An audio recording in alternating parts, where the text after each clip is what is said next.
Hey guys, mabuhay maligayang pagbabalik sa aking YouTube channel. Actually, nakaramdam ng lungkot, na feel nila yung lungkot sa ending na ito ng kanina ng tahanang pinakamasaya, of course. Parang hindi daw ito yung the usual na parang pang-ending na masayang masaya. So, nagtatanong at naghinala na nga ang lahat. Ayun na. Lahat ay nagpuntahan sa kanilang Facebook page at sinabi na nga na parang nararamdaman nila. Ngayon, kanina ba yung finale, tapos na ba ang at kung ano-ano pa naman.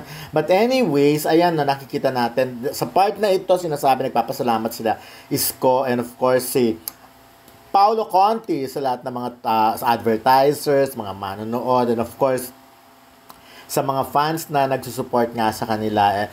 At syempre, marami na nga ang agad-agad na nag-react. So, mababasa mo naman na nalulungkot talaga rin sila sa nangyari kasi ang pakiramdam nga nila, although walang announcement nararamdaman nila na ngayong Sabado nga parang ito na ba yung katapusan ng tahanang pinakamasaya. Ayan, sabi nga, I felt so sad. Sana tuloy pa rin ang show nila dahil sila lang ang noontime show na pinapanood ko mula Lunes hanggang Sabado. Praying for your show. Maganda tong show nila, ewan, wala na akong inama, okay lang. Nalungkot na rin ako, wala na akong libangan. Di po ako natutuwa na baka di na kayo ipalabas sa Monday. Mas nainis pa ako na na kayo nag-produce sa Itbulaga since 19 yun. May mga iba naman.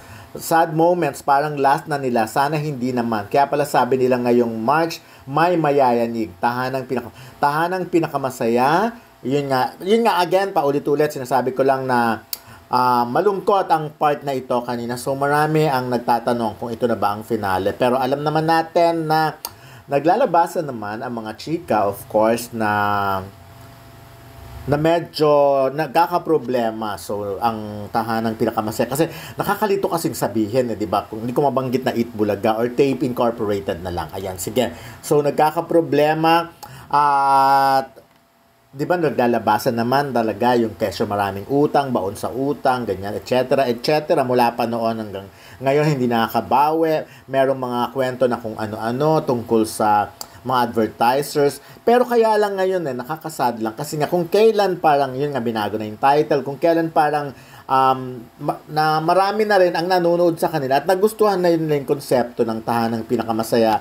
But the problem is, yun nga, kumbaga, unti-unti na nga natatanggal, nawawala na sa kanila yung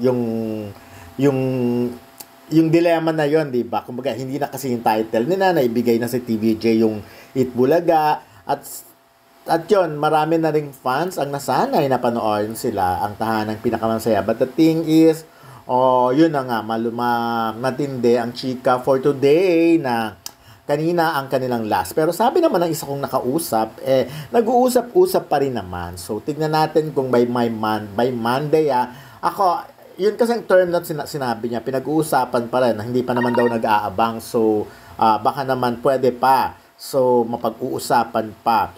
Pero syempre, matunog na rin kumbaga sa ibang grupo din, matunog na rin naman ang balita na ganon. So, ako, ang tingin ko, maraming nalungkot din sa nangyari ngayon kasi nga, ako, syempre, maganda yung may competition sa TV, of course, but yung problema lang, nanghinayang ako sa dating time slot na yan.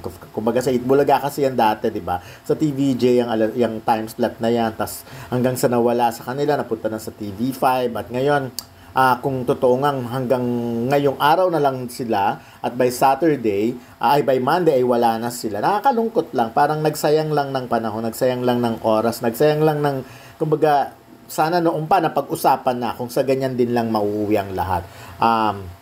But anyways, sabi nga nila, TikTok lock daw ang ipapalit, of course. May chinat ko si Madam Po Kwang, hindi pa siya nagre-reply, mukhang dead ma pa siya for now. Sabay nasa bakasyon at yun ang tingin ko kaya lang syempre, kahit naman yung mga kakilala ko na yung sinasabi nga na yan ang ipapalit for now kasi hindi naman ganun kadaling gumawa ng noontime show agad-agad. At least yung TikTok lock, ready na siya. I-adjust na lang ng time slot, diba?